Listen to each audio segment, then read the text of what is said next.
Second place, Kia Niro EV for the buyer who values acceleration. Niro claws to 60 miles per hour in a quick for a small crossover 6.2 seconds, far ahead of the ID.4's 7.6 seconds. It also wins out in cornering capability with 0.88 grams on the skidpad, a strong number considering the modestly sized all-season tires. But start hustling the Niro and things go awry. The Niro's overworked front tires squawk with the ferocity of a scorned goose when trying to apply power out of a turn. Driving these two is a hands-on physics lesson on why the driven axle and weight distribution matters, particularly when it comes to torque-rich electric motors that can easily overwhelm the tires. The relatively higher seating position in both front and rear seats is a tell from the Niro's origins, the result of stuffing a battery pack underneath an existing architecture. Still, the Niro has an adult habitable backseat, even though it's not as spacious as the ID.4's. We much preferred the more conventional and relatively lower seating position in the ID.4, too. The Niro's hard plastics on the interior are a little too entry-level as well, especially at the $47,145 price of RX Premium Test Car. 7 muscle cars that are reasonably priced. 2020 Lincoln Corsair Road Test. Consumer Reports lowest rated cars of 2019 test drive. 2021 Chevrolet Trailblazer ActiveFoes actually running the show in Biden's White House.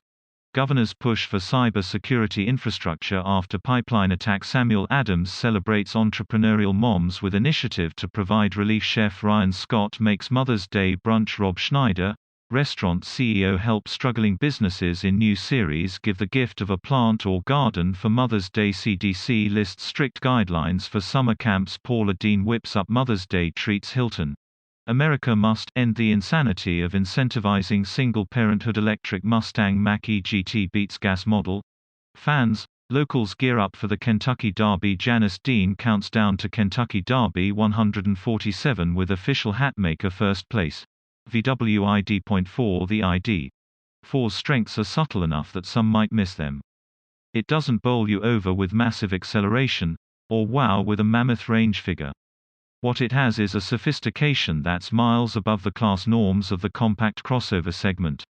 Although both cars were similarly hushed in our 70 mph interior sound level test, the ID.4 is far quieter in the real world of ever-changing road surfaces.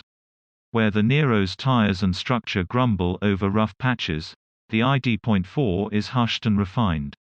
That's even more impressive considering that our loaded first edition model was rolling on 20-inch wheels versus the Niro's 17s. Load error. Unfortunately, US market ID.4s have stability control that can't be switched off, which means you can't fully explore the dynamics of its mid-motor, rear-drive architecture. Although the stability control's intervention probably held it back a bit in its 0.85 grams skidpad result, it doesn't get in the way of a brisk back road blast. We kept marveling at the mannerly way its well-weighted steering and highly polished suspension kept it hustling. What came to mind again and again when driving the ID.4 is the old refrain about the joy that can be found in driving a slow car quickly, at working to conserve momentum over a challenging section of road, particularly one with rewarding and responsive dynamics. An additional benefit of not propelling the front wheels is that they can be made to turn farther, yielding a very tight turning diameter of 33.5 feet. The stark dynamic differences are all that more surprising after the curb weights are revealed. Although the ID.4 does have more backseat space, with plenty of headroom even with the large glass roof, and far more cargo space than the Niro, its slightly more generous dimensions and larger battery pack are still no excuse for its 4,700-pound weight, nearly 800 pounds more than the Niro. Although less relevant, the ID.4's included travel charging cable was particularly slow, drawing just 8 amps of 120-volt current, 50% below the allowable 12 amps on a typical 15-amp household circuit.